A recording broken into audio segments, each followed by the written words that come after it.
welcome to another episode of Disqualified. I am Trevin, joined as always by Caleb. Hola. And Gogo. No, I'm just kidding. And Zach is behind the camera as always. Hi. And we are here to talk about the Raw before Survivor Series War Games. Yeah, the go home episode.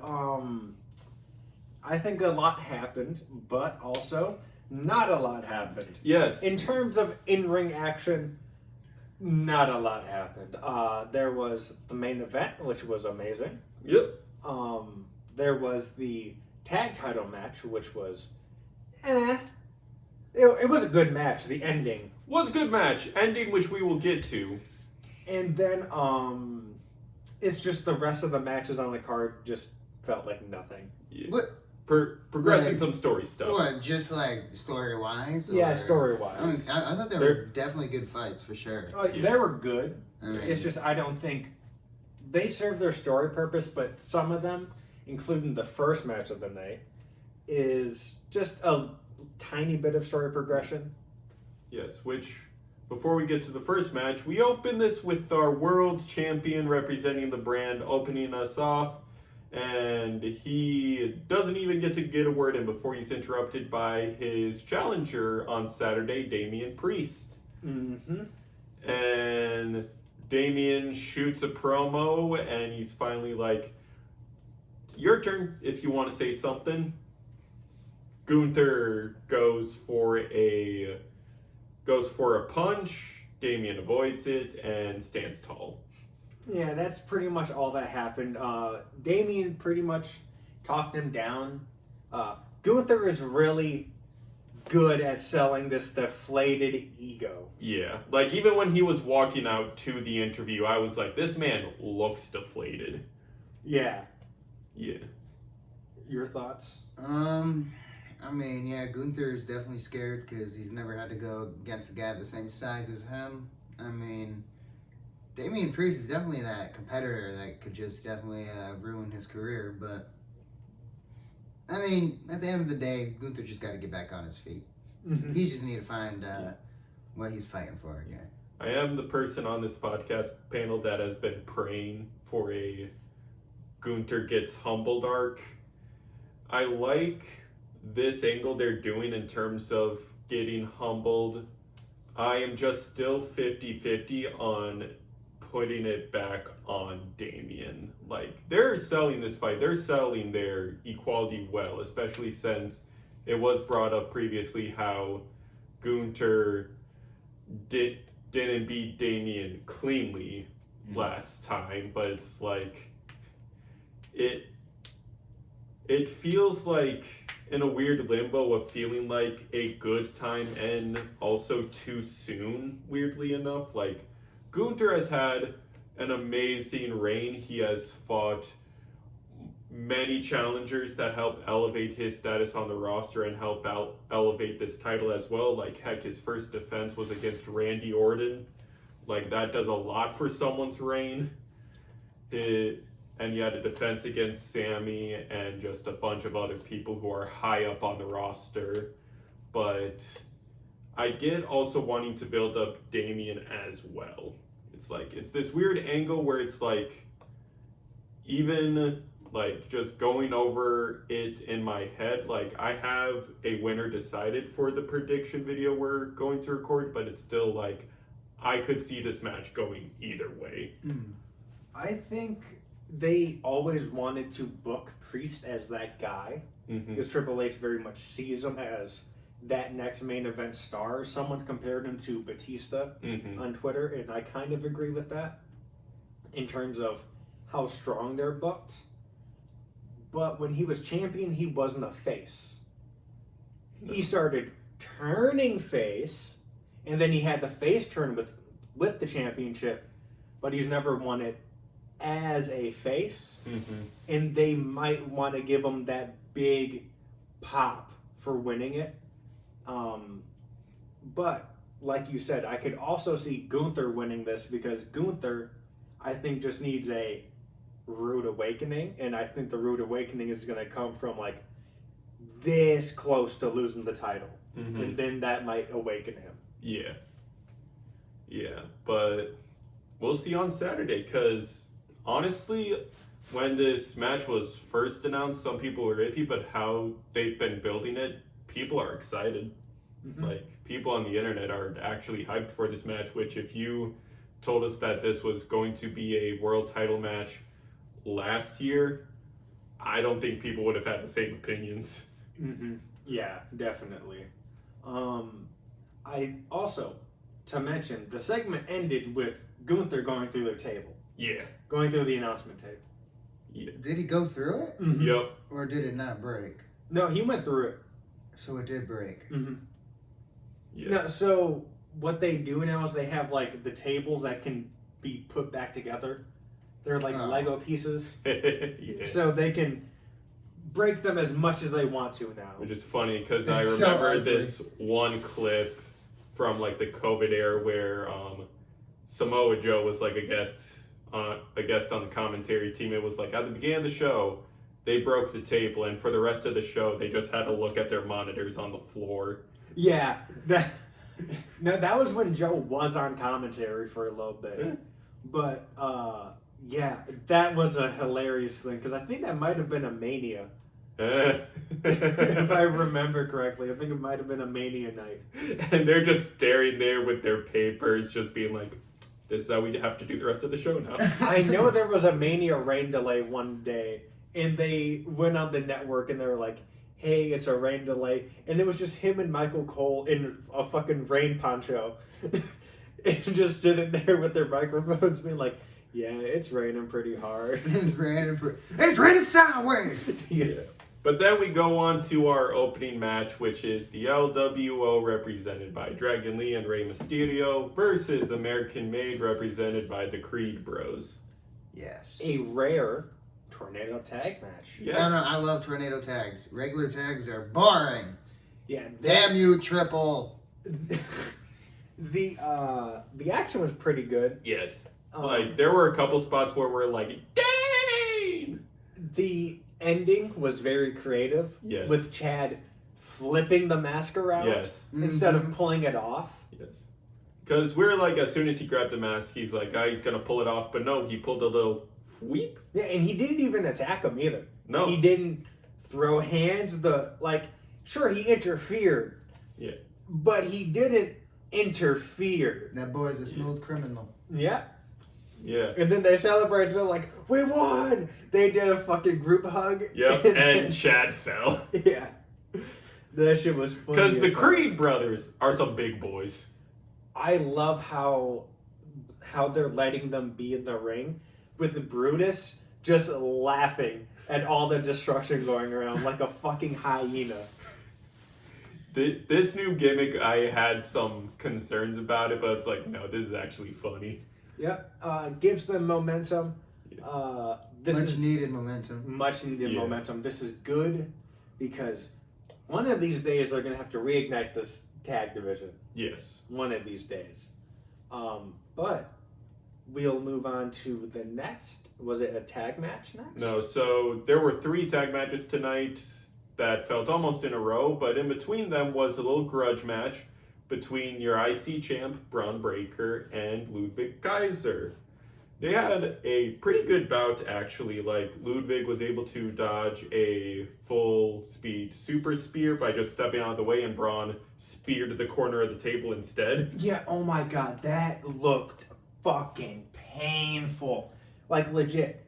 Think running, he can go, was it, between the ropes 23? Yes, 23 miles an hour is his top speed. I'd say this man was probably going like a nice solid 12, 15. Because he's a fast motherfucker. Yes.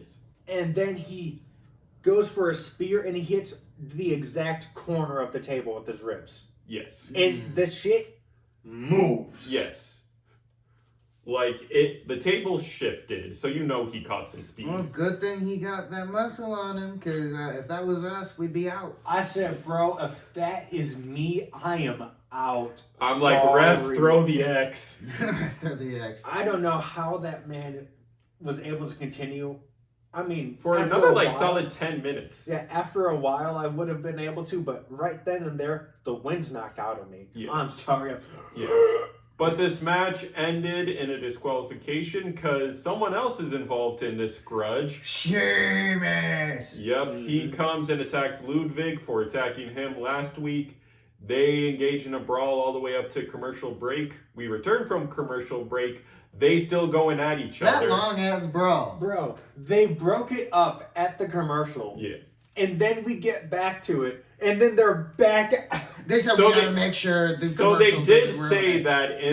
that during the commercial break They they started were brawling. they were still throwing hands in Gorilla, and then they broke free and made it back into the arena, which security had to run back out to the arena to get them. Yeah, and then Pierce comes out and he says, enough, enough, enough. You want to fight? You want to fight? You want to fight? You'll have a fight. Triple threat for the IC champ at Survivor Series. So, ooh, look, the fourth match on the card just got announced. Except it's actually the fifth match, as it's revealed when we're about to go to commercial break, that the fifth match on the card is LA Knight versus Shinsuke Nakamura for the US Championship. Yep, that is just a surprise announcement. Yeah. Like, you're very active on Twitter. You didn't see that till that episode of Raw. Yeah, no, I did not see it at all. No. I was like, okay, this is a Saturday Night's Main Event thing. Yeah. Or a weekly. Yeah. But nope, it's at Survivor Series. That's okay. Yeah. Defend it on a grand stage like that, bet. Yeah. I think that makes it very obvious of who's winning. Yeah. Yeah. Yeah. Who, LA? Yeah, Yeah. LA Knight's winning that match. Yeah. Spoiler for the predictions. Yeah. But then we move on to what was the next tag match? It was Woods and Kofi. Yep, the of New Day Day. versus Alpha Academy. And A squash. yes. All I can say is, I predicted something like this was gonna happen. Actually, let's talk about the match first. This pertains. Yes. After the So match. we open up with Woods and Kofi arguing about who's going to start the match. Before the match even started, before Woods and Kofi made their way out, they showed that the Yeah, they're sort of making up. They're hyping each anniversary other, is yeah. coming up Yeah. next week. They showed them a package and they were like, you know what? Let's squash whatever we have going on. I love you. I love you too. And they said, let's go out there and let's show them why we belong in the tag division. They go out there, they do their entrance, Alpha Academy comes out. Then the arguing starts. Then the argument about who starts the match, and then they finally agree that Kofi's going to start the match, but then Xavier gets in the corner. Tag. Yeah, and then they start arguing, and Otis, for as big as this motherfucker is, he is stealthy. He moved, just stood there. And he was charging up his attack. Spun back elbow. I was like, knocks oh! Woods out. He said, I'm in the MMA now. Yep. Kofi comes to assist his partner, gets taken out. Yeah, Otis does the caterpillar elbow, and then he tags in Tozawa. Tozawa. Tozawa goes up to the corner. Otis drags him. Senton, 1, 2, 3, squash. Very quickly. Yup. Yeah. Alpha Academy wins, but then the camera follows New Day to backstage. Also, interesting note of attire. Kofi in Goku. And Xavier Woods. Goku Black. Yeah. Which I was going to bring up. That's a great choice of suits because they're probably going to break up for sure. If you look at it, because Goku and Goku Black, they are very big enemies. Like, that's Goku's body. I mean, Yeah. bro stole it and then killed his whole family, and then he's like coming back trying to kill Goku type shit. So, like, you can already see it within the costumes itself. If they wanted to show more friendship, unity, I would have went with like a Vegeta, Goku. Yeah. But then, yeah, as they go backstage and the camera follows, they're arguing and they finally stop at a doorway to just go at each other. Kofi bringing up, like, listen, there's a reason E and me didn't allow you to call the plays. There's a reason you haven't won a singles title. and all this stuff. It's because you're not good enough. And Xavier fires back with like, I'm not good enough. Who's the one who helped you get to Kofi Mania? Who's the one who sacrificed so much, all for you to lose that title in 6 seconds to Brock Lesnar? And I'm like, dang. Kofi's defense, Brock Lesnar can do that to just about anyone. Yeah. So the funny thing too, so they went at each other. It was like Kofi Xavier, and every time, if you paid attention, you could hear the crowd go, "Ooh." Yeah, and then after the 6 seconds, because we were doing the same shit. After the 6 seconds comment, you could hear the crowd on like the area mics like chanting "fight, fight, fight, fight, fight, Yeah. fight." That's fucked up. It's happening. And what did Kofi say that was... Yes, he said next week he might have dropped a accidental spoiler because he said when he said goodbye to Xavier, he said, "I'll see you at the reunion." And then Xavier corrected him saying, "See you at the anniversary." So Kofi might have accidentally spoiled a Big E return, which will only add to this story. Oh boy. If E returns, I see them doing a like kumbaya match at main event, and that's where the split happens. If it doesn't happen that night, Yeah. Either that or wait and see. Either that or I was excited. mentioning to someone, I don't know if it was Zach or someone else, about how like E could return and special guest ref the breakup match. that would be interesting. I think Gordon was the one that made that comment. Yeah. No, I wouldn't wanna see Trevin that. made that comment, but it was to all of us. Yeah. I wouldn't want to see him special guest referee. He would have to call it down the middle. Yeah. I know what you mean, though. If you see him back, you want to see him in the ring doing something. No, I just don't want to see him like. We have had a lot of special guest ref matches Mhm. this past season. That's because 2K24 had it in this game, so they had to promote it. Yeah. But that could be another angle of like we've had a lot of special guest ref matches for what seemed like not the best of reasons, like the CM Punk and NXT one. It was just like, Punk's there. Oh, pop ratings. Yeah. And wasn't that also in Chicago? Yeah. That's why. Yeah. But still, yeah. So then we move on to a tag match that we have all been anticipating for one specific reason. The Judgment Day, as your champs, represented by Finn Balor and JD McDonough, versus the War Raiders for the Tag Championship. The War Raiders put up a good fight, but Judgment Day was Judgment Daying. Dirty Dom was Dirty Doming. 2 Yes, defenses in 153 days. They are defending it almost quarterly. I repeat, 2 defenses in 153 days. This being their second defense. What the fuck are we doing with these belts? Nothing. Because you're treating them like they were when they were the shitty ass fucking Spartan belts. So don't even redesign them because you're not even treating them like they're a fucking thing. They're just a prop now. And I get that it's wrestling, they're props. They should be active. SmackDown has a action-packed fucking tag division. Raw, all your tag teams are active now. Why the fuck don't you have your tag division going? Today is the start. But no, it's not even the start because, thankfully, because I just want to move on from this match. It upset me. It was a good match. Yes. But they should have taken it off of taken them Judgment off. Day. To quell the anger of the audience, they finally introduced the Women's Intercontinental Championship for the Raw brand.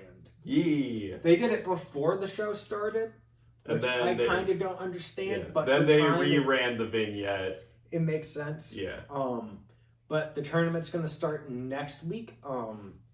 Cultaholic said their idea, and I think I like it too. Have both championships crowned the same night Yeah. at main event. Yeah.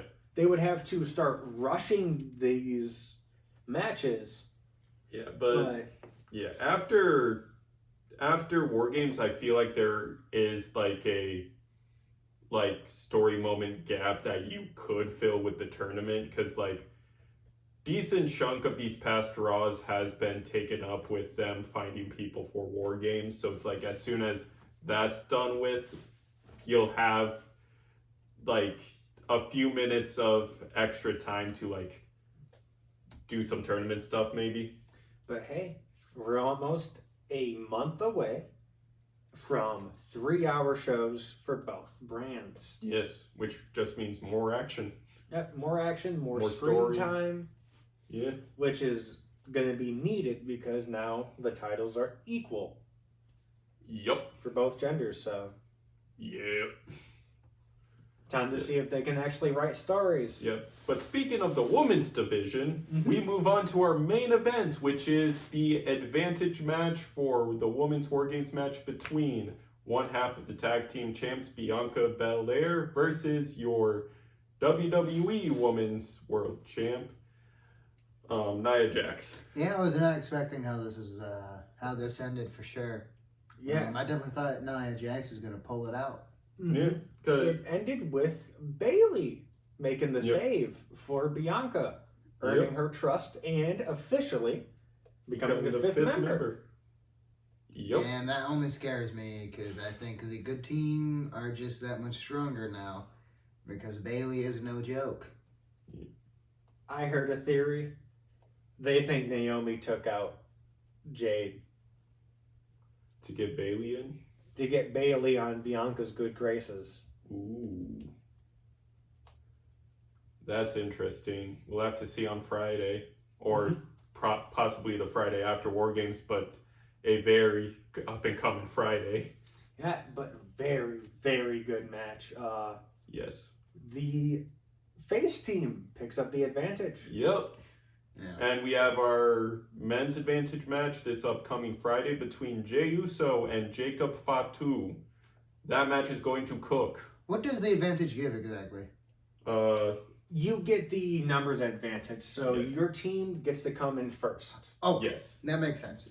Yeah. That makes So it sense. goes a member of your team, then their team, your team, their team, your team, their team, so Yeah. on and so forth. Okay.